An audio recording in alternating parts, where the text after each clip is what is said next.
Buenas tardes, bona tarda. Soy Eta Mata, presidenta de Societat Civil Catalana.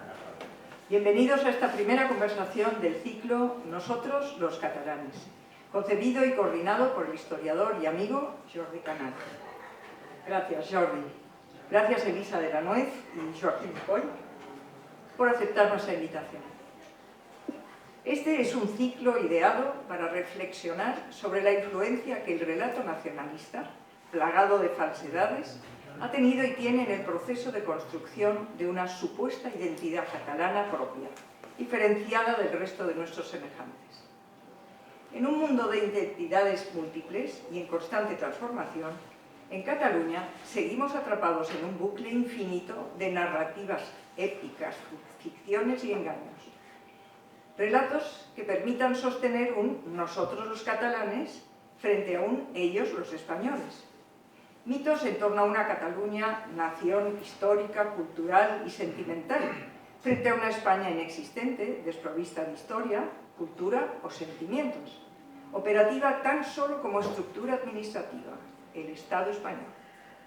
Por desgracia, las mentiras no siempre caen por su propio peso, o tardan demasiado en caer.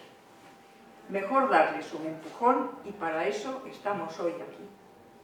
Décadas de recursos ilimitados, destinados al adoctrinamiento social a gran escala, a través de las instituciones, la administración, los colegios, la universidad y los medios de comunicación públicos y o subvencionados. El nacionalismo ha logrado institucionalizar una gran mentira para vivir de ella. Societat Civil Catalana actúa en las calles, en los tribunales y en la Unión Europea.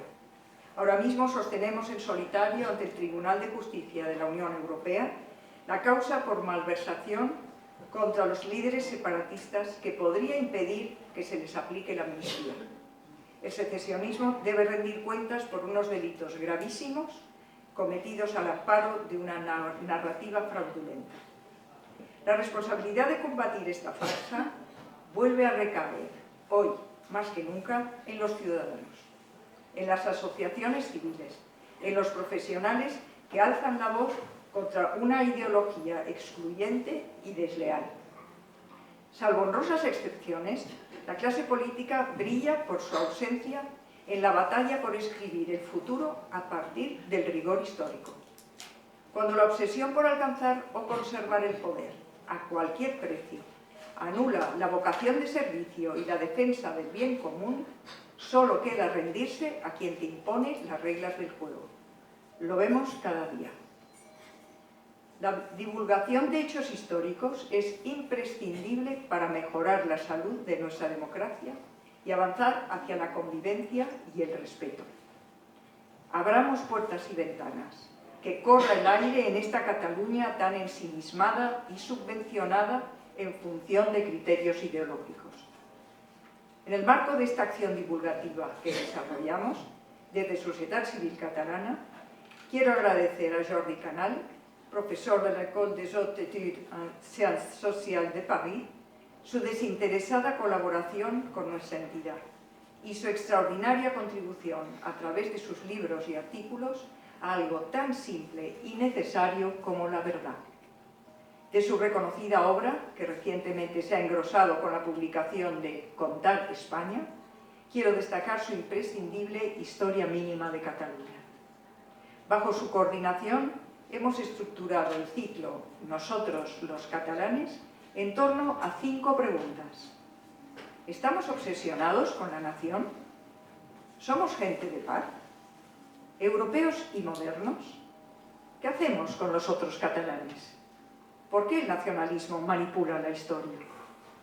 Desde hoy hasta el mes de mayo, insignes invitados, historiadores, profesionales del ámbito del derecho, la cultura, las ciencias sociales y el periodismo, opinarán sobre todas estas cuestiones.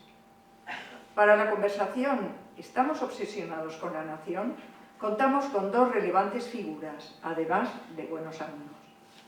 Elisa de la Nuez es abogada del Estado en excedencia y socia del bufete GC Legal. Como abogada del Estado, ostentó importantes cargos en la administración pública, por ejemplo, en el Ministerio de Justicia, en la Secretaría de Estado de Hacienda y en la Agencia Estatal de la Administración Tributaria. Es secretaria general de la Fundación Hay Derecho, para la defensa del Estado de Derecho, la promoción de la transparencia y la lucha contra la corrupción. Sus artículos en medios de comunicación reflejan su firme compromiso con la justicia, la igualdad y la separación de poderes como fundamentos del sistema democrático. El papel de los historiadores como investigadores y narradores del pasado es esencial para la comprensión del presente, así como para la planificación de un futuro libre de viejos errores. Quienes hemos seguido su trayectoria sabemos que Joaquín Coll nunca ha rehuido esta responsabilidad. Su compromiso social le llevó, por ejemplo, a ejercer la vicepresidencia de Societat Civil Catalana, entidad que contribuyó a fundar en 2014 como respuesta al proceso secesionista. Es autor, entre otras obras, de A favor de España y del catalanismo, un ensayo contra la regresión política. Cataluña, el mito de la secesión, desmontando las falacias del soberanismo. Y Anatomía del procés, claves de la mayor crisis de la democracia española. En nombre de la Junta Directiva, os agradezco a ambos vuestra generosa participación. Antes de ceder la palabra a Jordi Canal, moderador del coloquio, os animo a sumaros a Societat Civil Catalana para que podamos mantener nuestra actividad divulgativa, judicial y de movilización social. Os invito a entrar en nuestra web y a utilizar los formularios que os hemos entregado a algunos de vosotros que no estáis vinculados todavía a la entidad. Todos podemos contribuir a la defensa de la libertad, la convivencia y el Estado democrático de Derecho. Este es también el propósito de este ciclo de conversaciones. Muchas gracias, moltes gràcies.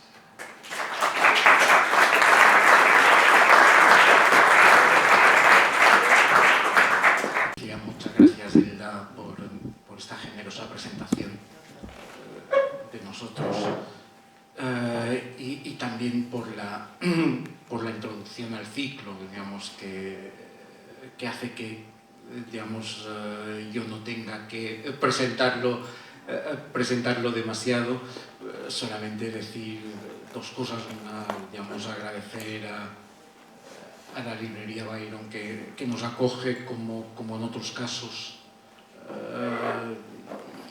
y permite que hagamos aquí en ese espacio fantástico el ciclo. Y en mi caso, evidentemente, agradecer a Societat Civil Catalana que haya vuelto a confiar en mí para organizar un ciclo, y muy especialmente muchas gracias a Elda y a sus colaboradores, muchas gracias a Selene, a María Antonia y a los demás. Yo creo que Societat Civil tiene y hace un papel fundamental en una sociedad catalana que ha vivido y, a pesar de todo, sigue viviendo momentos complejos, y por lo tanto siempre, digamos, de agradecer que alguien, digamos, introduzca algo de cordura y de coherencia en esta sociedad. Una vez dicho eso, ya lo ha comentado Elda, el ciclo va a tener 5 sesiones, hoy es la primera, será normalmente, excepto en un caso, el último jueves del mes hasta el mes hasta mayo, y digamos, vamos a intentar reflexionar sobre las 5 cuestiones que ha citado Elda, todas, digamos, formuladas como pregunta. La de hoy, estamos obsesionados con la nación, un poco con la idea de profundizar sobre qué somos los catalanes, y evidentemente para reflexionar cómo nos vemos y cómo nos ven, para decirlo de alguna forma, lo que significa, digamos, pasar por encima de un buen número de estereotipos, de prejuicios, de tópicos, ideas preconcebidas que en muchos casos han sido utilizadas y siguen siendo utilizadas utilizadas con finalidades políticas, intentando buscar, y el nacionalismo lo ha hecho hasta la saciedad, intentando buscar la confrontación entre un nosotros y un ellos, siguiendo, digamos, una de las líneas definitorias básicas de todo nacionalismo, que es la exclusión del otro. Aquí nos interesa en estas 5 sesiones, digamos, dialogar, reflexionar sobre las supuestas características o actitudes de los catalanes dentro del marco español. El título, quizás a algunos no se les habrá escapado, es un título bastante inspirado por el título que debía tener un libro de Vicens Vives, de Jaume Vicens Vives, Noticia de Cataluña, que debía llamarse inicialmente, o habían previsto que se llamara Nosotros los catalanes, Nosaltres els catalans. Entre Vicens y Pla y Josep Pla encontraron como vía más factible para que el libro se publicara titularlo Noticia de Cataluña y dejar Nosaltres els catalans.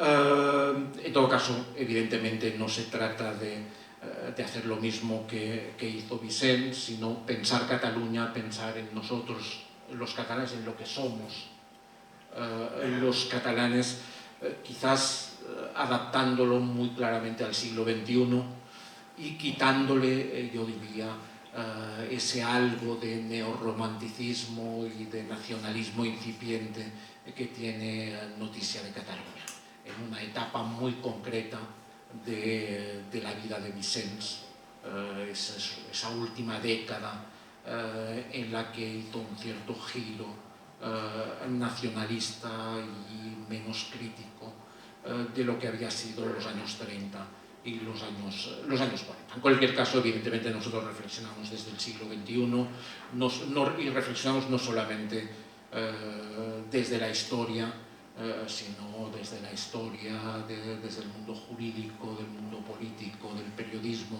Digamos, intentaremos en este ciclo dar voces o apelar a voces muy diversas. Sin más, digamos, los 2 invitados de hoy, un historiador, una abogada, han sido ya presentados, por tanto no voy a insistir. La idea es movernos hoy entre el pasado y el presente, incluso, digamos, hablando un poquito del futuro, si es posible, en torno a esa pregunta de si estamos obsesionados con la nación. Y ese es un poco el punto de partida.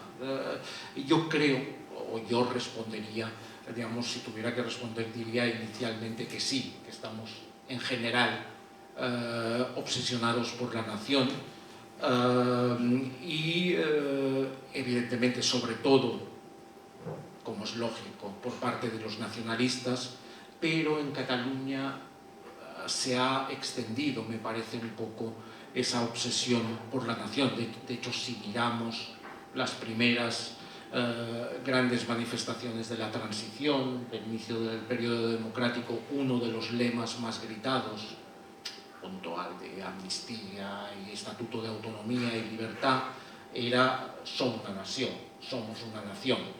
Y eso se ha ido repitiendo y volvió a emerger muy claramente en la etapa del proceso. Digamos, esa obsesión, yo lo llamaría obsesión por ser una nación. Evidentemente eso tiene implicaciones políticas muy evidentes desde el nacionalismo, desde la lectura del nacionalismo catalán. Una nación, en su concepción, tiene derecho y se merece un Estado. Por lo tanto, desde Prat de la Riba, todo está fundamentado en eso, en la reivindicación de la nación para conseguir ir más allá hasta la independencia. Pero, digamos, si salimos de Cataluña y miramos, lo planteamos en un ámbito español, digamos, la nación también, y las discusiones sobre la nación están encima de la mesa. En los últimos tiempos, digamos, han aparecido nacionalismos nada acomplejados. En un momento determinado se exploró la vía de la famosa nación de naciones como vía de solución, o una posible vía de solución de los problemas territoriales. Y si nos vamos hacia la transición, o hacia el franquismo, transición, primera democracia, nos encontramos con un régimen dictatorial que se apodera de la nación, una transición en la que precisamente por ese apoderamiento de la nación, una parte, sobre todo de la izquierda, digamos, no quiere oír hablar de nación porque les parece algo que tiene que ver con el franquismo. Y por tanto, las discusiones sobre la nación siguen siendo discusiones totalmente, digamos, contemporáneas de hoy. Sobre todas esas cuestiones, ¿qué pensáis vosotros? Joaquín. Bon vespre a tothom, buenas tardes. Pues nada, en principio y de entrada muchas gracias a mi querida Sociedad Civil Catalana, gracias Elda por la presentación y pues muy feliz de compartir este rato con todos ustedes.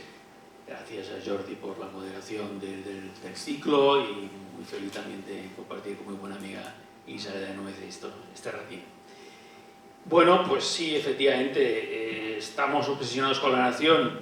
Claro, la respuesta es evidente, sí, ¿no? Pero claro, ¿quiénes y quiénes son, ¿no? ¿Quiénes están obsesionados con la nación? ¿Todos los catalanes? Evidentemente no todos los catalanes, pero sí la cultura política mayoritaria, ¿no? Que es, digamos, de raíz, pues, catalanista / nacionalista. Términos que pues, a veces se confunden y se parecen, pero que yo creo que si entramos en un debate un poco más a fondo, pues realmente tienen enormes diferencias o nos pueden llevar a puntos diferentes, ¿no? Entonces, bueno, en realidad es un poco paradójico porque la nación, ¿no?, es un invento del liberalismo, ¿no? La nación es la nación liberal española, es Cádiz, ¿no? Es la Revolución Francesa, ¿no? Lo que pasa es que, bueno, luego eso ya sabemos que tuvo el derrotero del romanticismo, ¿no? Y luego un poco nos hemos quedado ahí, sobre todo en Cataluña, ¿no?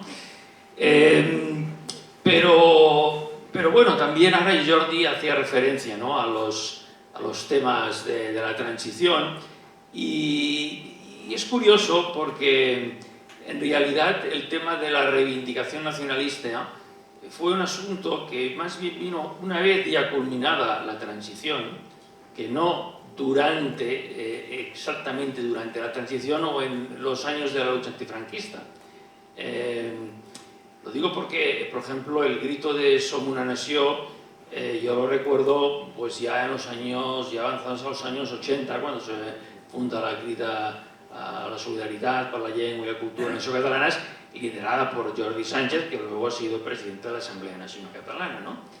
Y en cambio, propiamente durante la transición, aunque es cierto, todos recordaremos, ¿no?, las manifestaciones de la Diada del 76 y del 77, sin embargo, el grito era libertad, amnistía y estatuto de autonomía, y por tanto era la idea de asociar el restablecimiento de un régimen de autogobierno a la recuperación de la democracia. Por tanto, de hacer que esos elementos, democracia y autonomía, fueran de la mano. Y yo creo que ese sí es un elemento en el que los catalanes, en un sentido global, los partidos mayoritarios en esos años, que básicamente la mayoría de izquierdas, PSC, PSUV, ¿no?, también Convergencia, o incluso centristas, ¿no?, pero se reivindicaban todos del catalanismo político, Y por tanto, yo creo que hay un elemento interesante, importante de subrayar, que el procés, digamos, ha manchado, ¿no?, y que a veces también desde otras culturas políticas, digamos, en este caso del nacionalismo español, se ignora, y es que el catalanismo político, en un sentido general, hace una aportación substancial a la nueva democracia española, que es la idea de la autonomía. La idea de la autonomía no solo para Cataluña, sino para todos los pueblos de España, a diferencia del foralismo, que es una idea excluyente y exclusiva, ¿no?, para vasco-navarros, ¿no? Y ese me parece un elemento interesante, ¿no?, que permite, digamos, tirar un salvavidas, digamos, ¿no?, a lo que es la cultura del catalanismo, que evidentemente tiene otros monstruos, ¿no?, otras derivadas, pero que yo creo que esto deberíamos tenerlo en cuenta, ¿no? Sin embargo, luego, posteriormente, ya una vez ya recuperada la Generalitat y ya bajo la presidencia de Jordi Pujol, ahí sí yo creo que efectivamente se pone en marcha, se activa algo que se aleja propiamente del catalanismo para adentrarse claramente en el nacionalismo. El nacionalismo que ya hace una lectura ya regresiva de lo que fue la transición. Recordemos todas esas ideas de que del café para todos, de nos la dieron con queso, de cómo es que Cataluña tiene, o cómo es que Murcia tiene las mismas competencias que Cataluña, ¿no? Un poco el discurso del agravio, de la queja, del victimismo, ¿no? Pero eso, digamos, para mí viene a posteriori, y ya estamos en los mediados de los 80, luego recordemos cómo incluso en el momento pues, más feliz de la democracia española, seguramente el 92, ¿no?, cuando esta España, que era la España del catalanismo, la España diversa y plural, ¿no?, de los Juegos Olímpicos, con Pascual Maragall hablando en la inauguración en catalán, en castellano, en francés y en inglés. Sin embargo, ya había, ¿no?, esos elementos del Freedom for Catalonia, de esos jóvenes, ¿no?, digamos, de Convergencia, que luego, por otro lado, acabaron en parte liderando el procés, Jordi Fort, Ros Rull, etcétera, etcétera, etcétera, ¿no?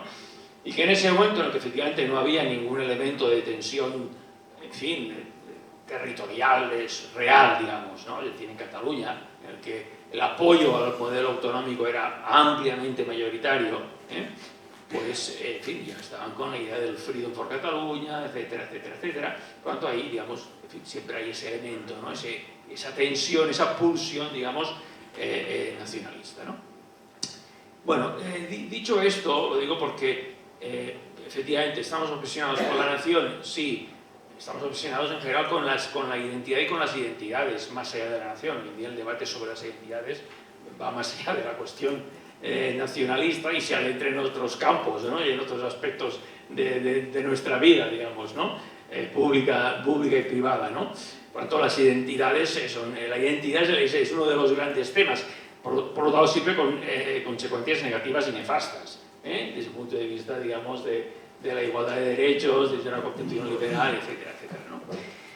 Bien, dicho esto, yo querría también plantear una pregunta que no la formulo yo, sino que un poco la retomo de Ramon d'Abadal. Ramon d'Abadal, que era un historiador de esta cultura catalanista liberal, ¿no? Y en el año 66, en correspondencia con Américo Castro, a propósito del volumen 14 de la Historia de España de Méndez Pidal, en el que Ramon d'Abadal había hecho el prólogo a este volumen sobre la España cristiana, la Reconquista, etc., le dice a Américo Castro, dice, el gran problema para nosotros, los catalanes, dice, no es saber desde cuándo somos catalanes, sino desde cuándo somos españoles y qué clase de españoles somos. Y esta pregunta me parece sutil e interesante, ¿no? Porque claro, desde cuándo somos españoles, pues, en fin, permite pues, muchas lecturas en función del momento que privilegiamos, ¿no? Efectivamente, en el siglo pues, XVII, pues, en fin, los catalanes podríamos haber dejado de ser súbditos de la monarquía española si hubiera seguido los pasos de Portugal, digamos, ¿no? Pero no fue así. Evidentemente, la monarquía hispánica se podía haber roto en cualquier otro momento, ¿no? Como muy bien sabe, por otro lado, Ricardo García Cárcel, ¿no? Es decir, que no hay nada en el que esté predeterminado nunca, digamos, ¿no? Y por lo tanto los elementos de azar y de casualidad, de alguna manera, ¿no? Pues sobre todo cuando estamos hablando de monarquías, ¿no? Y por tanto de territorios patrimoniales, pues son enormes, ¿no? Pero lo que es cierto es que a partir de ese momento los esfuerzos de las élites catalanas hasta el día de hoy en realidad pues ha sido por tener un mayor peso, ¿no? Por tener una mayor preponderancia en la gobernación, digamos, ¿no? Incluso la guerra de sucesión, la famosa guerra de sucesión del 18, pues no es más que eso, ¿no? No es más que una opción fallida de una parte de las élites catalanas que piensan que es mejor apostar por el archiduque Carlos, que está ganando la guerra, esta guerra internacional en la que se convirtió la sucesión a la corona española. Están ganando en Europa, ¿no? Los anglo-holandeses, pero en cambio pues, el archiduque es incapaz de desembarcar en la península, ¿no? Y entonces pues hay el pacto con la reina Ana, los ingleses, el pacto de Génova, pero en realidad es eso, es un intento de remar a tu favor, ¿no? Lo que pasa es que bueno, eso le sale muy mal, digamos, ¿no? Como todos sabemos, ¿no? Y al final pues acaban, en fin, solos, abandonados, en fin, ¿no? Y un proceso terrible, ¿no? Pero en realidad fue eso, ¿no? Es decir, fue una traición de las élites catalanas al juramento que habían prestado pues, a Felipe V, ¿no? Pero por esa voluntad de tener mayor peso en la gobernación del Estado, ¿no? Y bueno, y desde entonces lo que tenemos es un poco eso, ¿no? Y en el siglo XIX pues ya también nos encontramos este mismo proceso, ¿no? este mismo deseo, este mismo anhelo, ¿no? Y evidentemente el catalanismo político pues en realidad responde a eso, ¿no? Que bebe también de otras fuentes, como es el federalismo, como es el carlismo, etcétera, pero que es un intento por tener ocupar un mayor peso, ¿no? Entonces, bueno, yo creo que la pregunta, ¿no? Justamente esa, ¿no? De qué clase de españoles somos, ¿no? Me parece, pues, que sigue siendo pertinente hoy en día, ¿no? Claro, lo que nos ha pasado es que en las últimas décadas ha habido una parte, digamos, de la cultura nacionalista catalana, pues, que ha roto con la idea de la España diversa y plural, ¿no? Con la idea de la alteridad, y piensa que efectivamente ser catalán y ser español es incompatible, ¿no? Mientras que yo creo que lo que es la cultura política mayoritaria en Cataluña, aún hoy, y pese al procés, incluso durante el procés, lo que compartía pues era una identidad diversa, una identidad dual, ¿no? La catalanidad y la españolidad, ¿no? Y yo creo que esa es un poco la idea, ¿no? De qué clase de españoles somos. Evidentemente, no hay una sola forma tampoco de ser español, ni una sola forma de ser catalán, ¿no? Por tanto, la idea de qué clase de españoles somos, pues evidentemente me parece necesaria, ¿no? Entonces, bueno, yo creo que somos una comunidad pues, que sí tiene efectivamente, ¿no? Un fuerte sentimiento de identidad, por razones culturales, históricas, lingüísticas, evidentemente en buena medida también fabricadas y construidas e inventadas, como son todas las identidades, ¿no? Pero lo cierto es que son, ahora y aquí existen, ¿no? Pero que al mismo tiempo pues, comparte con el resto de España la idea, una idea cultural y la idea incluso de una nación, la idea de la nación política, ¿no? En la medida que reconocemos que participamos en este elemento de soberanía, ¿no? Siempre hay que recordar y siempre hay que hacerlo que Cataluña fue en el territorio pues, donde más se apoyó la Constitución española, ¿no? Que justamente resolvía perfectamente el tema de la identidad y el tema de la nación, en la medida que hace la afirmación de la nación política, pero al mismo tiempo reconoce, ¿no? Las otras naciones o las nacionalidades, ¿no? Etcétera, etcétera, etcétera. Hay un debate constitucional en fin, que se ha estudiado mucho, se ha documentado mucho, pero que perfectamente, en el que el catalanismo se sentía perfectamente cómodo y reconocido. De hecho, dos catalanes participaron en la elaboración, fueron padres de la Constitución, Miquel Roca representando pues, a este catalanismo liberal, ¿no? Y Jordi Soletura del PSUV-PC representando pues, al catalanismo popular o de izquierdas, ¿no? En definitiva, todos apoyaron, en fin, digamos, ¿no? Pues el elemento digamos, de las nacionalidades, y el hecho de que llamarse nacionalidades pues no significaba ningún privilegio, ninguna posición de superioridad, ni que la autonomía para Cataluña significaba que el resto de territorios españoles no podían acceder también al autogobierno, ¿no? Bueno, por tanto, en fin, yo creo que está bien, ¿no?, que nos sigamos preguntando qué clase de españoles somos, igual qué clase de catalanes somos, ¿no?, qué clase de personas, en definitiva también, y de ciudadanos somos y queremos ser. Muy bien, muchas gracias, Joaquín.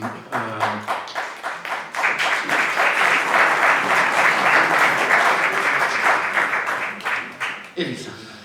Bueno, lo primero, muchísimas gracias también a ELDA, Sociedad Civil Catalana, a Jordi Canal, a Joaquín.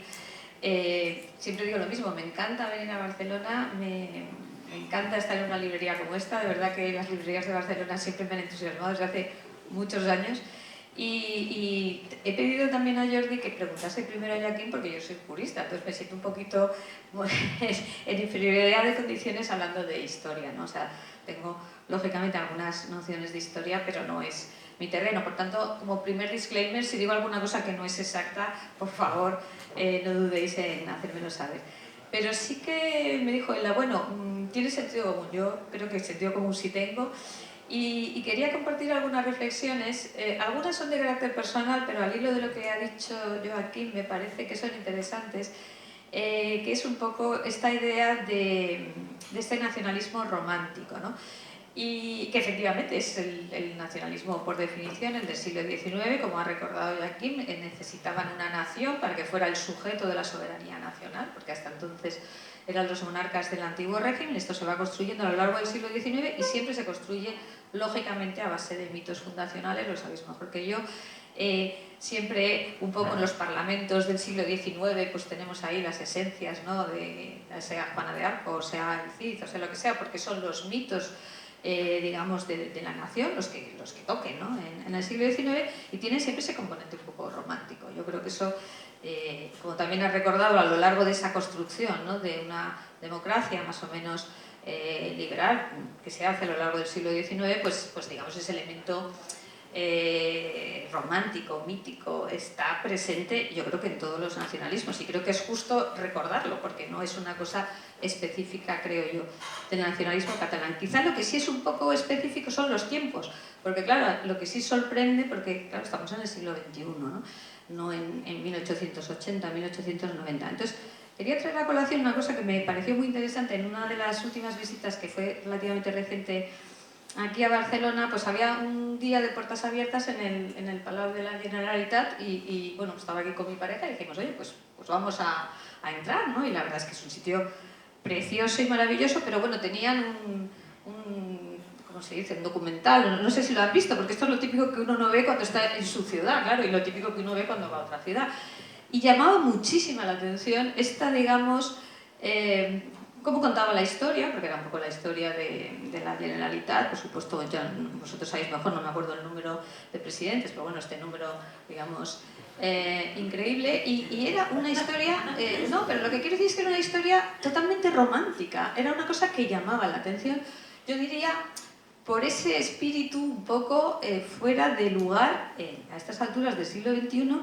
También, de lo poco que yo sé, insisto, algunas de las cosas las sé también gracias a ellos, de historia catalana, con muy poco rigor histórico, es decir, bueno, pues los episodios estos fundacionales mitificados, y con unas omisiones, por ejemplo, a la Corona de Aragón, que a mí me llamaron la atención, porque dice, bueno, aquí la Corona de Aragón no existe, ¿no? Todo era un poco en términos legales. ¿Por qué digo esto? Porque lo que me llamó la atención, aparte de lo bonito que es el Palau, y es que nos están poniendo en el 2024 pues un documental con unas características que a lo mejor pues no cuadran mucho a esta altura de los tiempos. Allí lo vimos todos, por supuesto en catalán con subtítulos en español, bueno, pero me llamó la atención, ¿no? Y lo digo porque, claro, estas son las cosas que cuando uno viene fuera le llaman la atención, como si van ustedes al Palacio de Oriente y les colocan una historia pues muy en ese estilo, ¿no?, de donde, por ejemplo, no apareciese Cataluña no apareciese la corona de Aragón y fuera solo una historia de la corona de Castilla, algo así, pues llamaría la atención, ¿no? Y me llamó la atención. Entonces,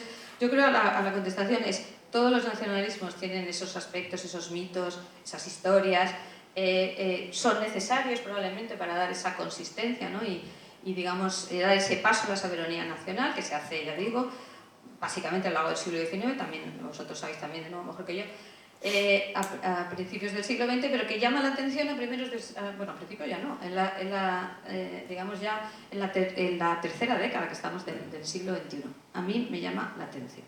Eso por un lado.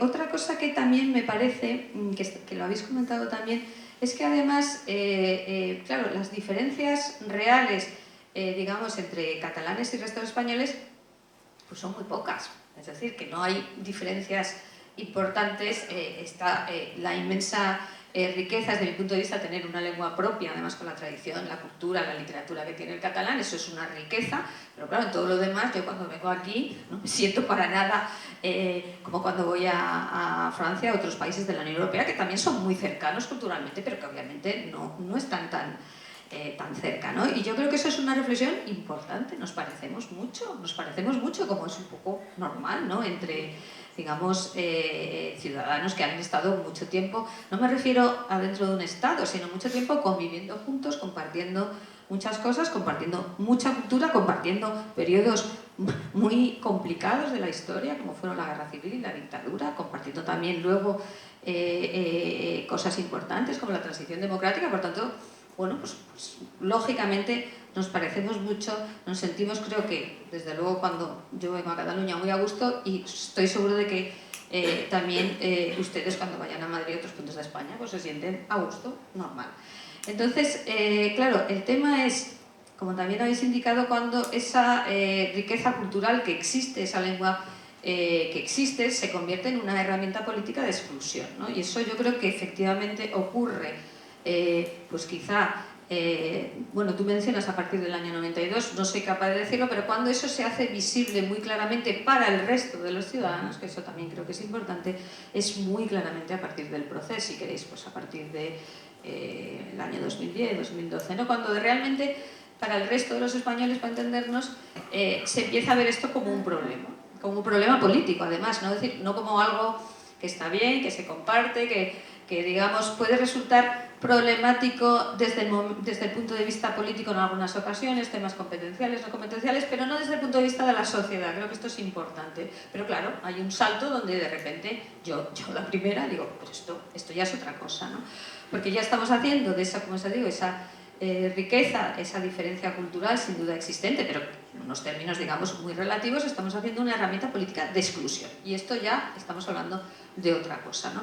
Y esto yo creo que es lo que lleva a esa preocupación que desde luego yo compartí muy claramente de muchos ciudadanos, de esto parece que puede llevar realmente a una ruptura, no ya de la nación española, que yo creo que eso también hay que dejarlo claro, sino una ruptura del Estado democrático de derecho español, que es una cosa, aquí ya hablo un poco más en mi terreno, una cosa realmente importantísima y una conquista que nos ha costado muchísimo conseguir, esa Constitución del año 78 sobre lo que se asienta pues, nuestro Estado social y democrático de derecho, que es como además se define, España se constituye, artículo 1 de la Constitución, en un Estado social y democrático de derecho, que es un increíble logro en general, para cualquier país, pero para nosotros, viniendo de donde veníamos, de una dictadura tan larga, de un dictador que se muere en la cama, es que claro, esto de, como podemos comentar, los 50 años, vamos a ver, este señor se murió en la cama, de una transición que fue muy compleja y hizo falta, digamos, una enorme generosidad, lo diría así, de parte de todos y quizá muy en particular de parte de la izquierda. Es decir, todo eso, digamos, lleva a esta Constitución, que con todos sus problemas, lógicamente, y con sus necesidades de ajuste, como cualquier herramienta jurídica que nace en un momento determinado, pero que creo que podemos considerar un gran logro histórico, ¿no? Claro, cuando de repente empiezas a ver lo que empieza a pasar en Cataluña, pues te das cuenta que ya no estás hablando de cosas menores, ¿no? De cosas, como digo, pues si las competencias, si el IRPF, si esto se gestiona mejor de una forma o de otra, que yo también siempre digo, bueno, pues algunas cosas probablemente se gestionan mucho mejor de forma descentralizada y otras a lo mejor no tanto, y esto es una cuestión más digamos, de políticas públicas, que a lo mejor no de cuestiones identitarias, ¿no? Yo, por ejemplo, siempre ponemos el ejemplo porque es muy claro, pues a lo mejor tener un hospital de referencia en determinadas cosas o digamos, una unidad nacional de trasplantes, pues es más efectivo, digamos, que tener varios pequeños, ¿no? Digo, por cosas que no, en principio deberían guiarse más por razones de eficiencia y eficacia que por razones identitarias. Pero digamos, ese era el tipo de discusión que podíamos tener hasta que llega la ruptura que supone el proceso, que insisto que yo creo que despertó mucha, en primer lugar, asombro, porque yo creo que en el fondo también se pensaba, bueno, esta cultura que habéis dicho del catalanismo no va a llegar hasta aquí, no va a llegar hasta aquí, esto es un poco lo de siempre, tira y afloja, pero tal. Y sobre todo yo creo que despertó, pues eso, una cierta, ¿cómo diría?, consternación de pensar que realmente se podía, porque realmente vamos, yo lo recuerdo perfectamente, en esos días realmente se puede romper, no ya la nación española, insisto mucho en esa idea, la nación española está muy bien, el Estado democrático de derecho que nos dimos en el año 78, y eso yo creo que fue un poco lo que nos asustó mucho entonces, y yo creo que además se llevó al límite. También puedo mencionar la increíble, digamos, torpeza del gobierno de Rajoy de entonces, increíble. Yo tengo una hija que trabaja en la BBC y estaba entonces de becaria, ahora ya le han hecho el contrato, bueno. Pero lo importante es que ella me llamó ese día, el día famoso del 1 de octubre, diciendo, mamá, ¿pero qué está pasando allí? No sabéis lo que están diciendo aquí en la tele, están pegando a la gente que va a votar. O sea, cosas que claro, eso, a ver luego cómo lo arreglas, cómo explicas y tal, ¿no? Pero quiero decir, lo digo, cómo se veía eso desde fuera, e insisto un poco en la increíble torpeza, porque también puedo contar, que también ha pasado mucho tiempo, que estaban convencidos, o eso decían, de que eso no se iba a producir y no había ningún plan B. Y ningún plan B es ningún plan B. Digo, para que sepamos también quién estaba al otro lado, ¿no? Pero bueno, dicho todo eso, yo creo que lo relevante, como digo, es que entonces sí se vio esa capacidad que tenía el nacionalismo independentista catalán de ruptura, digamos, de marco democrático. Se vio, por supuesto, yo siempre he insistido mucho, fijarse menos en el 1 de octubre, fijémonos en las leyes del 6 y del 7 de septiembre del año 17, que yo me leí, son leyes que acaban con la Constitución en Cataluña por un Parlamento autonómico y con una mayoría justita. No tenían mayoría para reformar el Estatuto. Esto no puede ser, ¿no? Esto es algo realmente muy importante y sin embargo quedó yo creo que debajo de esa imagen del 1 de octubre, la gente va a votar, se la pega, cuando realmente lo que llamamos un golpe de Estado, y esto lo digo porque mucha gente se asusta, uy, un golpe de Estado es de fachas, el golpe de Estado técnico-jurídico se da los días 6 y 7 de diciembre en que se deroga en la práctica una constitución democrática por un procedimiento no previsto en la Constitución, que es exactamente la definición de un golpe de Estado de Hans Kelsen, que es jurista de la República de Weimar y que se pueden imaginar que de esto sabía mucho. Por tanto, esto es un poco la situación que vivimos en el año 17 y ahora la realidad es un poco que no sabemos, lo comentaba antes con Joaquín y con Jordi, no sabemos muy bien cuál es la realidad en el año 2024 o 2025, es un poco una realidad un poco fluida, ¿no? Porque parece que el proceso, la unilateralidad, bueno, pues fracasa, afortunadamente, pero yo tampoco tengo muy claro si hemos, digamos, vuelto a esa normalidad que muchos, yo creo, querrían, ¿no? De esa etapa, digamos, de convergencia, donde los rifirrafes están en torno a cuestiones que ahora nos parece, que entonces nos parecían muy importantes, pero que ahora nos parecen menores, ¿no? Desde el punto de vista de Estado democrático, y las hemos trasladado a la cuestión de una amnistía en unos términos que creo que, bueno, ya si quieren luego los comentamos, lo hemos traducido al tema de un cupo catalán. Estamos hablando ya de cuestiones básicas de igualdad de los españoles ante la ley, que de nuevo es uno de los principios de la Constitución y que además no es un principio, digamos, esencial de una democracia liberal representativa. No hay nadie por encima de la ley, nadie por encima de la ley. Y de nuevo, una idea muy básica, los derechos son de los ciudadanos, no hay derechos de los territorios, de las naciones, de, digamos, concepciones más o menos de ese tipo romántico, ¿no? Que, insisto, tuvieron lugar en su momento, dieron lugar a estados, pero que ahora resultan un poco chocantes, un poco fuera de lugar.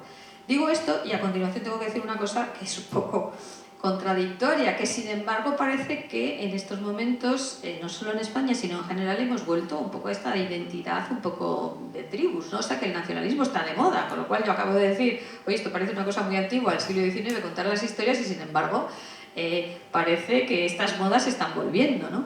Y que realmente esta idea de naciones más o menos homogéneas, que esta es una idea muy importante, la nación tiene que ser homogénea, ¿no? Lo más posible, y entonces tiene que haber gente que se queda fuera.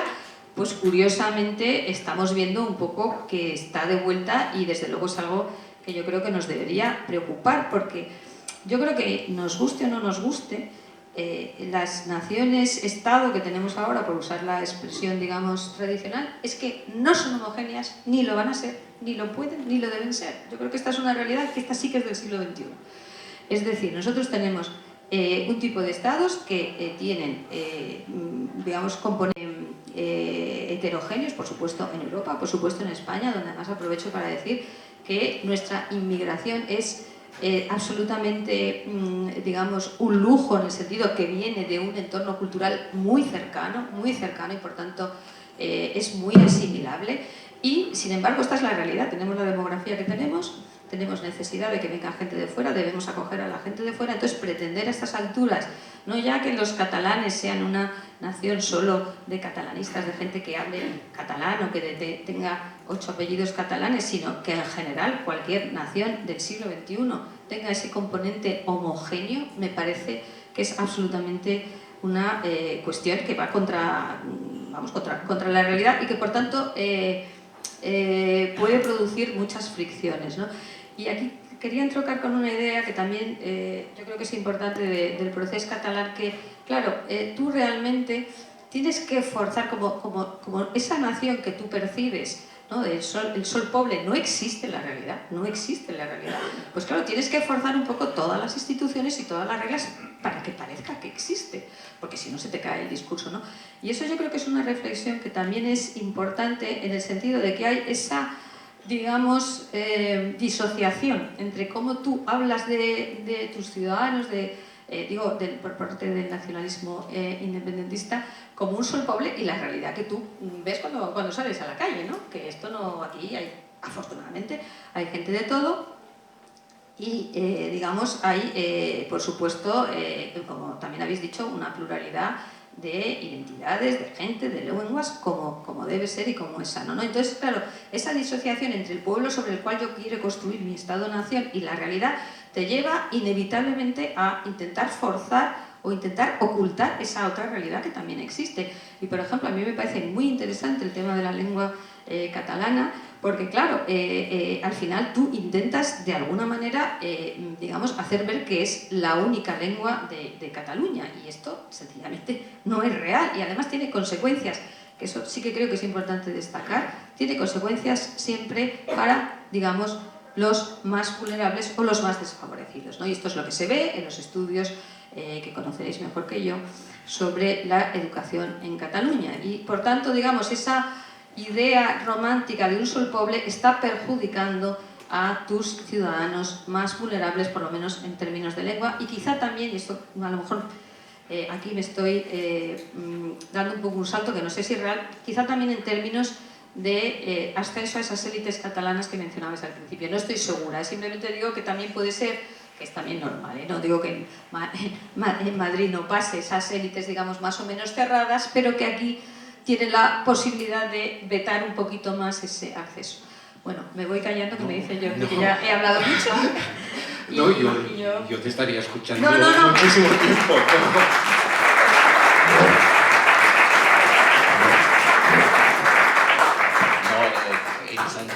Digamos, yo te estaría escuchando a ti y a Joaquín mucho tiempo, pero es para, digamos, vamos avanzando, ya casi son las 8, y era, digamos, a partir de lo que habéis comentado muchísimas cosas, pero yo os lanzo, digamos, a los dos dos preguntas distintas, pero las dos sobre duplas o díadas de palabras. En el caso de Elisa, digamos, y también Joaquim ha hecho referencia a la Constitución del 78, mi pregunta en tu caso sería, hoy, después de todo lo que ha pasado, con un estado de las autonomías en una cierta crisis, ¿sigue siendo útil la diferenciación que hace la Constitución del 78 entre nación y nacionalidad? Y en el caso de Joaquim, pero quizás intentemos hacerlo un poquito más breve para... en tu caso, tú has aludido al tema del catalanismo, luego esa emergencia del nacionalismo, y yo algunas veces estoy tentado de decir, y he dicho públicamente, que el nacionalismo y el independentismo, más que el nacionalismo, el independentismo catalán mató al catalanismo. Digamos, mi pregunta es, ¿tiene sentido hoy en Cataluña seguir distinguiendo entre nacionalismo y catalanismo?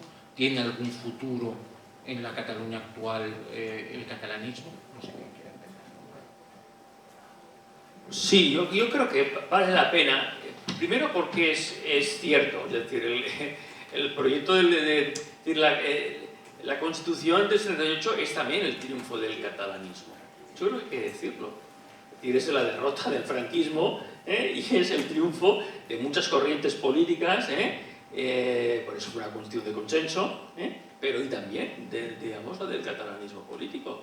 La España del 78 es la España del catalanismo político, y un catalanismo liberal, un catalanismo que entiende que la idea de autonomía sirve al conjunto de los pueblos de España y digamos, fortalece a la propia democracia, ¿no?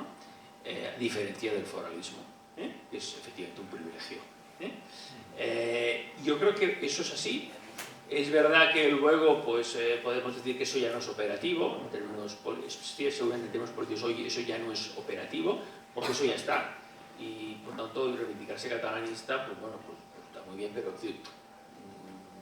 bueno, hay que defender eso, sí, bueno, no es poca cosa, es defender lo que hay, no es poca cosa, ¿no? Pero lo que sí hay que decir es que efectivamente, primero, lo que nada más ha hecho más daño a Cataluña en los últimos 50 años que el separatismo. El separatismo es lo que más ha perdido de Cataluña y a los catalanes, y que efectivamente ese nacionalismo separatista es anticatalanista, es contrario a la cultura del catalanismo político, ¿no? Es otra cosa. De hecho, en los momentos iniciales del procés, un poco antes del procés, cuando leías a libros que, en fin, que ya eran soberanistas, ¿no? Por ejemplo, ser separatistas y se llamaban soberanistas, ¿no? Pues ya decían que el catalanismo había muerto. Hay libros que del catalanismo, amor, ¿no? El final, el agotamiento, ellos mismos se daban cuenta que ya no, es decir, ya lo mataban, digamos, ¿no? Lo que pasa es que yo creo que ahí para mí yo tengo un gran reproche. Para mí el principal reproche es que aquellos partidos que se reconocían en el catalanismo político, que básicamente, digamos, eran los partidos que habían ganado las elecciones del 77, es decir, el PSC y el PSUV, una vez que Pujol gana en el 80, son incapaces de plantar cara y dar la batalla. El catalanismo no da la batalla frente al nacionalismo. Y por tanto, ahí el nacionalismo tiene la hegemonía del relato. Y se acaba siendo este relato edulcorado, ¿no? Mentiroso, tramposo, etcétera, etcétera, etcétera. Y se dan muchos aspectos. Antes Elisa lo comentaba en política lingüística. El catalanismo nunca estuvo por la inmersión. El catalanismo nunca estuvo por la inmersión. El catalanismo estuvo por la conjunción lingüística. Lo que pasa es que eso es una cosa que viene posterior sobrevenida. Eso es un invento, digamos, del puyolismo y de los pospuyolistas, digamos, ¿no? Pero el catalanismo estuvo por la llegada a la normalización lingüística, porque se enseñara en catalán y en castellano, no? Perquè el català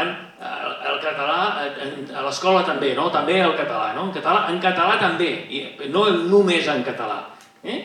Que es decir, es rosa sensat, no es omnium cultural. Evidentemente, ya había una tradición política nacionalista que, digamos, era hispanófoba. Es decir, yo diferencio entre el catalanismo liberal, que es un proyecto para España, que es hispanista, y en cambio hay un nacionalismo que es hispanófobo y por tanto acaba en el separatismo. Son dos corrientes políticas que a veces se pueden confundir un poco, pero que yo creo que deberíamos hacer el esfuerzo de diferenciarlas, separarlas, porque efectivamente eso además fortalece el discurso en relación a la vigencia, a la fortaleza, a la modernidad del 78 y del Pacto Constitucional. Bueno, la pregunta que haces, claro, no sé si es una cuestión tanto jurídica o más, digamos, emocional, ¿no? Yo creo que cuando se hace esa diferencia en la Constitución, claramente, vamos, es así, se está pensando en las nacionalidades históricas, vamos, las nacionalidades que tuvieron el Estatuto de Autonomía de la Segunda República, que digamos se suponía que iban a tener, se suponía entonces, o podían llegar a tener un nivel de autogobierno superior, y el resto de las regiones. Por tanto, tenía, digamos, una idea de una posible diferencia jurídica en el futuro, amparada, digamos, en esa diferencia. Como bien es sabido, eso no ocurre y al final, digamos, el nivel de autogobierno pues acaba siendo más o menos similar, y muchas veces al alza, precisamente por las demandas de Cataluña, que luego se van, digamos, replicando en otros estatutos de autonomía, ¿no? Digamos, es como el hermano mayor que dice, bueno, yo tengo esto, pues todos los demás también. Claro, en este momento efectivamente eso queda un poco antiguo, en el sentido de que el desarrollo posterior ha llevado a una homologación, en el sentido de que todas las comunidades autónomas tienen un nivel de autogobierno similar, pero claro, ahora estamos en un momento donde precisamente eso de nuevo se vuelve a poner sobre la mesa, ¿no? Sobre todo, digamos, en la situación actual, y evidentemente por un tema de mayoría en el Parlamento, que es volver un poco a recuperar, oiga, yo no soy como los demás, tengo algo diferencial, pero claro, el algo diferencial, que eso es lo que, y ahora sí engancho un poco con la parte técnico-jurídica, es porque yo llego a acuerdos bilaterales de gobernabilidad a los que usted no puede llegar. ¿Por qué? Porque tengo estos diputados, tengo tal, y esto sí que es un elemento diferencial, porque, digamos, en todo lo demás, los procesos para hacer esos cambios y tal son los procesos habituales. A mí lo que sí me llama la atención es que yo acabo con una ley de amnistía, o, si llega el caso, con un cupo catalán, porque tengo un acuerdo con un partido que se ha hecho fuera del Parlamento, ¿no? Eso sí me parece un elemento diferencial, ya desde un punto de vista también técnico-jurídico y, no digamos, también democrático, claro. Sí, añadir que cuando se debatió en la ponencia constitucional el tema de las nacionalidades, Miquel Roca, frente, digamos, a las críticas de Fraga, decía, no, pero si es que, digamos, que hayan nacionalidades que no decimos cuáles son, no va a significar ninguna diferencia competencial, simplemente un reconocimiento simbólico. Punto. Eso era eso, nada más. Y eso Roca lo explicita, es decir, es así, ¿no? Se puede leer, ¿no? en internet, ¿no? Y se lo podemos leer. Por lo tanto, bueno, pues sí, nacionalidades y regiones, ya está, pero eso ni sabemos quiénes son las nacionalidades, puede ser cualquiera que se declare nacionalidad, al final todas eran nacionalidades, ¿no? Por definitiva, esto es un elemento absolutamente subjetivo, digamos, ¿no? Introducía un poco esa cuestión de si hoy es útil, porque, por ejemplo, yendo a las negociaciones a las que tú hacías referencia ahora, en este momento, yo creo que detrás, digamos, de muchas de las negociaciones entre el gobierno de Pedro Sánchez y Junts, el propio Puigdemont insiste una vez tras otra en la idea de que una de las cosas que quiere, aparte de que Sánchez vaya a Waterloo y otras cosas, es que Sánchez y otros digan explícitamente y abiertamente: Cataluña es una nación y la reconocemos como tal. Sí, pero por eso yo distinguía el aspecto, digamos, emocional y simbólico del aspecto, digamos, jurídico. Entonces, emocionalmente y simbólicamente, pues por lo que dices, todavía, digamos, tiene esa capacidad, pero jurídicamente esto ya no ha sido así. Pero yo sí quería insistir en esta idea, porque yo creo que es importante, de que estos acuerdos a los que se llega fuera del Parlamento, y que además afectan a todo el conjunto de las comunidades autónomas, como es el caso de la financiación, lo que son es profundamente antidemocráticos, básicamente. Antes Elisa decía, bueno, en relación a los procés, ¿no?, que se podía romper la nación, ¿no?, pero lo importante no era eso, lo importante era que se rompiera el Estado de Derecho, ¿no? La paradoja es que la nación política no se ha roto, ¿no? La nación política española no se ha roto, sin embargo el Estado de Derecho ha quedado muy debilitado. Porque la lógica del procés ha fracasado, que Cataluña hoy está en una situación muy diferente, que hace 10 años pues, no imaginábamos o ya hubiéramos firmado, digamos, con la derrota del independentismo, etc. Sin embargo, bueno, pues digamos, ellos no han ganado, pero ellos fueron derrotados, parece, o autoderrotados, ya no sé muy bien, ¿no? Pero en cualquier caso, nosotros, digamos, no ganamos tampoco, digamos, ¿no? Si no conseguimos imponernos, ¿no? Y al final se han tenido que llevar a pactos y a intentes pues, bastante vergonzosos, ¿no? Que han debilitado muchísimo el Estado de Derecho, ¿no? Y eso es un proceso que además tiene ya una lógica propia de la gente de Cataluña y del procés, ¿no? Y que, en fin, forma parte de una deriva iliberal, en fin, que no solamente es propia de España, sino que está muy en Occidente, ¿no? Y ahí está, yo creo que el grave problema, digamos, ¿no? No, totalmente de acuerdo. Creo que el diagnóstico es ese, es decir, la nación política, como tú dices, sobrevive, pero en cambio los mimbres sobre los que se asienta están muy tocados.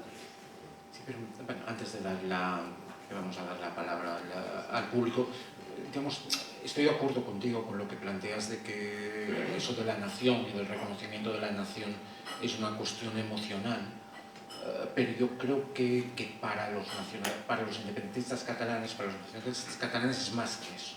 Evidentemente es una cuestión emocional, pero yo creo que ellos, aunque no sea posible jurídicamente, siguen pensando que el reconocimiento de la nación es el camino más directo al Estado. Y que, por lo tanto, a partir del momento en que Pedro Sánchez, el gobierno, quien sea, reconozca que Cataluña es una nación, digamos, están ya mucho más cerca.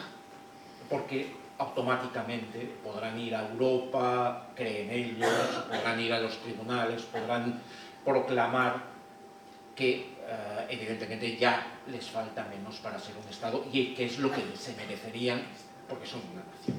Sí, no tengo ninguna duda de que esa sea la forma de pensar, pero yo, a pesar de todo, creo que ese camino que ellos siempre, porque además, si os fijáis, ¿no? desde el principio, el camino jurídico, ellos siempre lo dicen como no lo reconocerán, no me refiero a nivel, digamos, de político, sino digo jurídico, este camino que ellos siempre presentaban como fácil, esto no está pasando, ni siquiera pasa con la ley de amnistía, ¿no? Entonces yo creo que ahí también hay una parte que me parece interesante por parte de sus asesores jurídicos de una cierta también vivir en una burbuja en el sentido de, bueno, pero si consigues esto, fíjate, y luego Europa nos dirá y luego te reconocerán, y eso hasta ahora no ha pasado. Bueno, no ha de pasado. hecho, la historia se repite un poco y es un momento que Joaquín conoce bien como historiador. También se lo creyeron después de la Primera Guerra Mundial. Digamos que Wilson, ya que estaba en eso, digamos, también les concedería a Cataluña, digamos, que, claro, lo que no tenían en la cabeza o quisieron olvidarse es que la solución de Wilson de las naciones era para la desintegración de los imperios europeos, no para España, que para él y para mucha gente no representaba un problema en ese sentido. Pero, yo creo que tenemos tiempo para un par de preguntas. Lo único que les pediría es que fueran muy breves en la formulación, que la pregunta fuera clara y también si damos respuestas breves, podremos dar más palabras. ¿Quién quiere intervenir? ¿Aquí? La autodeterminación, el concepto de autodeterminación leninista, que viene de Lenin, ¿no? Eso lo llevaban todos los partidos de izquierda, ¿no? Y ha ido alimentando también el proceso del derecho a decidir, ¿no? ¿Me explico la pregunta? O sea, ¿cómo ha influido esa consigna que venía de la izquierda en el procés?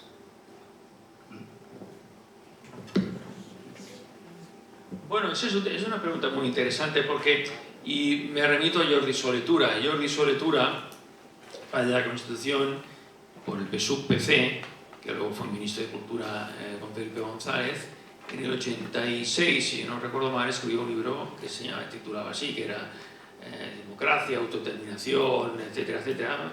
El título era autodeterminación, pero en definitiva Jordi Soletura, que es una mente, en fin, clarísima, se dio cuenta que efectivamente uno de los elementos, digamos, perniciosos que estaban ya operando en Cataluña en los años 80 era esta idea de la autodeterminación.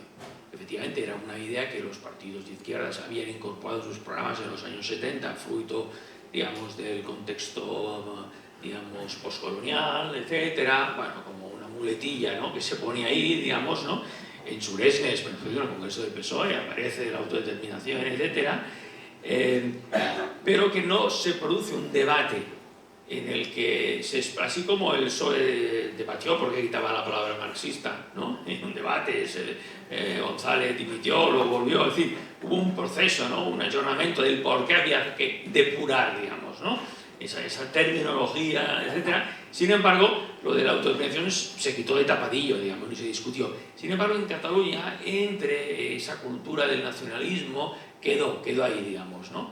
Y ese debate no se produjo. Y Soletura escribe en el año 86 un libro en el que sencillamente lo que viene a decir, oiga, mire, los catalanes ya nos autodeterminamos. Nos autodeterminamos en el 78, votando la Constitución.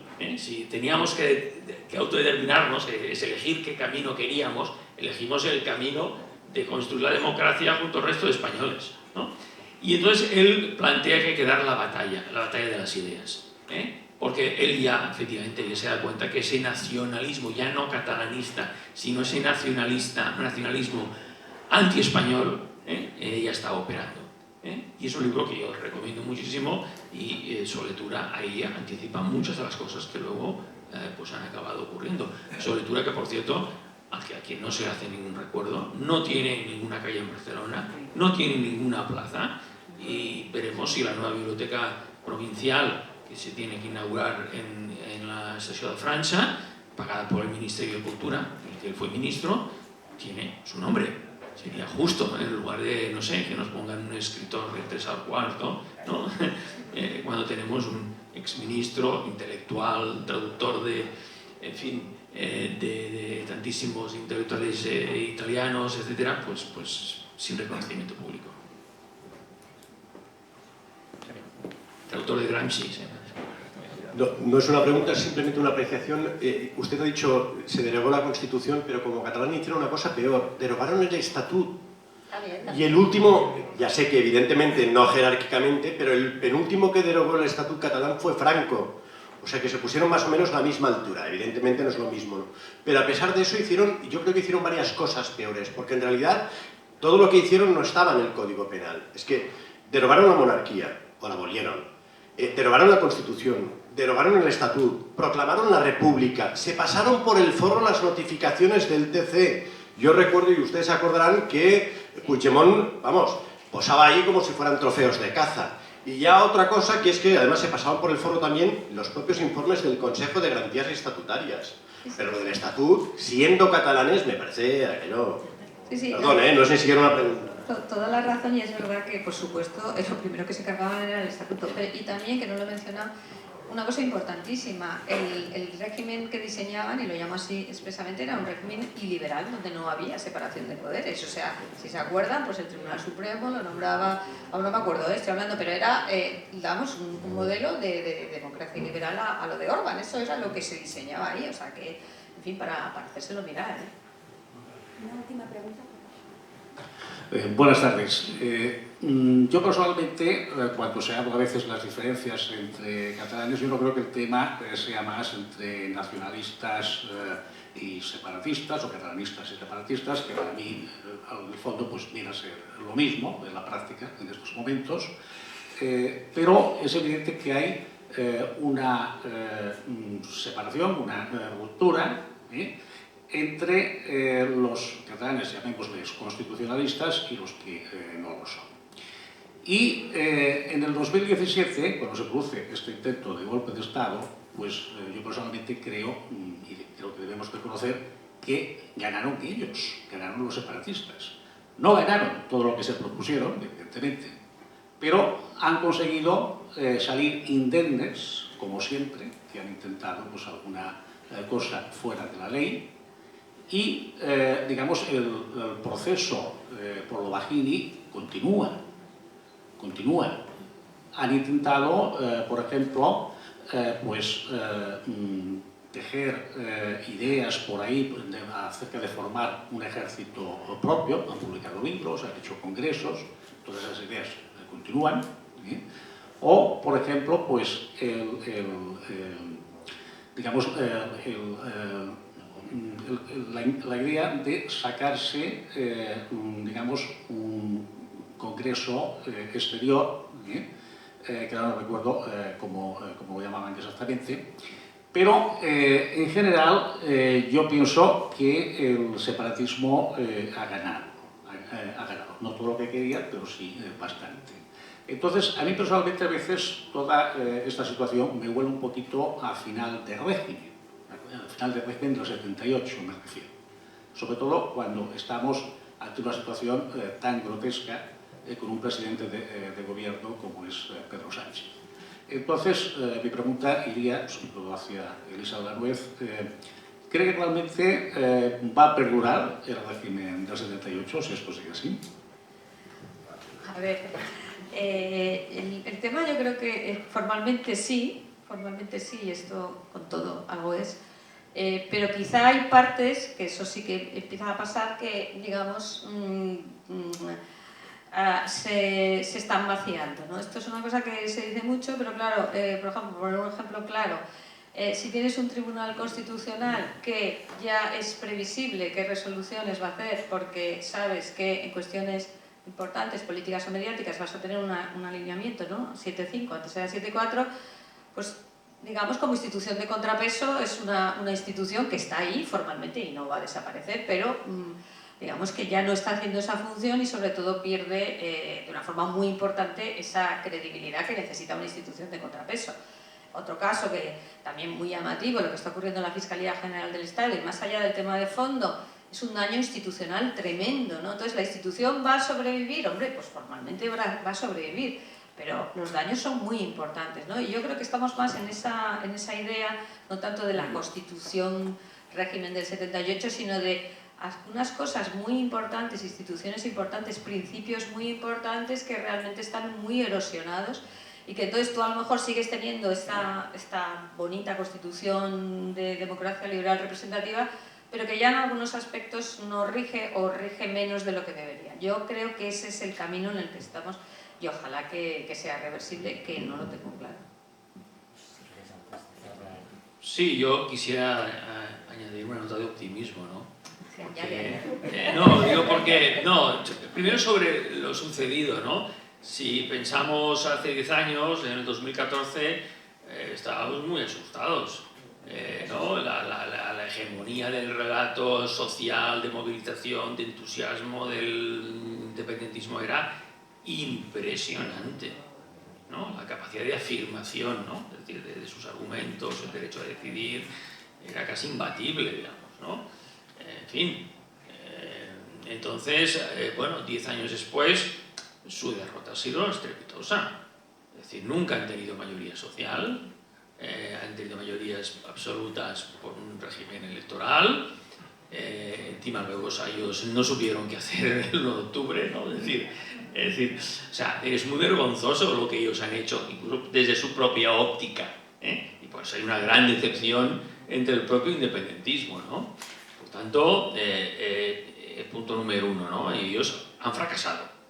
Ellos han fracasado cuando lo tenían todo el poder institucional en Cataluña, la hegemonía de los medios, un gobierno español, como decía antes de la Nuez, pues que no supo qué hacer, ¿no? Es decir, nadie quería aplicar el 155 el día del golpe de Estado, del 6 de septiembre, cuando se produce el golpe, no se aplica el 155, porque se dice, no, es que esto va a ser matar moscas a cañonazos, tiene que salir el rey, ¿no? Es decir, oye, y sin embargo al final, pues estamos donde estamos, que no gobierna la Generalitat, no es poca cosa, que el presidente de la Generalitat, nos guste o no nos guste, pero va el 12 de octubre a la fiesta de la Hispanidad y va a la fiesta de los premios Princesa de Asturias. Es decir, estamos en otro escenario. Es evidente que el separatismo va a seguir actuando, Porque lo que no podemos es confundir la tensión secesionista, que siempre va a existir, porque siempre va a haber una pulsión, porque siempre va a haber separatistas, nacionalistas, y lo que es un desafío institucional, que eso se ha desactivado. Ya no forma parte de la conversación pública y privada en Cataluña el tema este, digamos, ¿no? Lo cual no significa que no pueda volver, claro que puede volver, por eso hay que dar siempre la batalla de las ideas, no hay que despistarse, hay que saber, ¿no? Es decir, tener los enemigos donde están, digamos, ¿no? Pero, hombre, luego, digamos, tenemos otro elemento a favor. Yo antes lo decíamos, ¿qué es lo que está mejor hoy que hace 10 años? Pues la corona, claramente, ¿no? Felipe pasa una prueba de fuego también en el año 17 y la superó con gran éxito, y luego también la corona ha sabido, pues, actuar, ponerse al día, en fin, hacer cortafuegos con cosas que no nos gustaban, cosas feas, etc. Y hoy es una institución más prestigiosa de España. Bueno, eso es un elemento de una gran fortaleza. Y recordemos que a la monarquía y al rey lo han atacado por tierra, mar y aire, digamos, ¿eh? Bueno, pues nos han salido, y hoy Felipe puede venir a Cataluña sin ningún problema, ¿no? Por lo tanto, pese al escenario, el pesimismo, todo lo que queramos, que a veces es muy deprimente, mantengamos, pero no nos olvidemos de que ellos han perdido de manera estrepitosa y vergonzante, y que, bueno, nuestros problemas no son que ellos sean muy fuertes, nuestros problemas son nuestras divisiones, la división atroz entre los partidos constitucionalistas y esta deriva liberal de la política española en general, y de la izquierda en particular, pero no su fortaleza. Sí, no, bueno, pues mira, yo también, ya que me has animado con el optimismo, es verdad que al final hay instituciones que han salido fortalecidas, o sea que lo curioso es que efectivamente algunas se han debilitado y otras han salido fortalecidas, y sobre todo el tono optimista, y yo creo que de lo que más ha salido fortalecido es la sociedad civil. Antes comentaba, ¿no? Cuando aquí me preguntan ¿qué tal va la Fundación Hay Derecho? Pues digo, cada vez mejor, porque yo creo que cada vez hay más conciencia de que esto es una cosa que como ciudadano tú te tienes que poner con esto, ¿no? Entonces, yo creo que eso también es una de las cosas que hemos sacado de esta historia, decir, oye, si te interesa tu Estado Democrático de Derecho, ponte las pilas, porque a lo mejor no lo puedes dar por sentado, no te lo van a regalar, ¿no? Entonces, por terminar también con esa idea de optimismo y más en un acto de sociedad civil catalana. Bueno, dejadme que, digamos, que sea un poquito menos optimista que vosotros. Yo creo que estamos totalmente de acuerdo de que las cosas han cambiado en 10 años, que ya no vivimos las situaciones del 2017 ni nada parecido, pero sí es cierto que estamos en 2025, estamos en un momento en que muchas cosas están en peligro y en las que ese nacionalismo tan derrotado, como tú decías, sigue mandando. Sigue mandando, aunque no tenga mayoría, pero está condicionando el gobierno de España y al mismo tiempo está condicionando el gobierno de Illa. Digamos, porque es cierto, Illa va al 12, va a actos a los que no se había ido durante mucho tiempo, pero bueno, seguimos pagando seguimos financiando de la misma manera a TV3, seguimos dando dinero a la supuesta Cataluña Norte para que enseñe catalán, estamos en muchas cosas, seguimos estando en eso, porque siguen condicionando, eso por una parte, y por la otra, yo creo que es cierto, estamos mejor, pero nos hemos dejado muchas cosas por el camino. Digamos, el nivel de erosión de la vida pública, de las instituciones, yo no sé cuánto tiempo habrá que pasar para que, por ejemplo, la Generalitat vuelva a ser una institución prestigiosa, después del uso que se ha hecho durante mucho tiempo. Se hacen muchos esfuerzos, se harán, pero esas cosas cuesta poco demolerlas y cuesta mucho volver a ponerlas en su sitio. Pero bueno, digamos, comparto el optimismo parcialmente, porque no estamos en la situación que estábamos y ha habido una cierta derrota. Yo no estoy convencido de que sea una derrota total, pero ni aplastante, pero sí ha habido una cierta derrota, pero siempre habrá que pensar y aprender de esa experiencia de que cedimos mucho todos, en general, y que reaccionamos tarde, quizás también, y que por el camino se nos han quedado muchas cosas que, como siempre ocurre, es muy difícil que volvamos a recuperar. Y por lo tanto, claro, si no pensamos en cómo estábamos y nos conformamos en cómo estamos ahora, digamos, evidentemente podemos tener una lectura mucho más positiva, pero si pensamos en cómo era esta sociedad en el 92, es evidente que estamos peor. Estamos peor como sociedad, no podemos estar mejor desde un punto de vista económico y tantos otros, pero como sociedad yo creo que estamos peor, pero bueno, es puramente para poneros un matiz así un poquito más pesimista. Y yo creo que hay que cerrar, no sé si él quiere cerrar, no puede ser, lo siento, ¿no? Pues yo creo que ha sido una charla muy interesante, gracias a Elisa, gracias a Joaquín, y dentro de un mes un poquito más, muchas gracias a todos por la asistencia.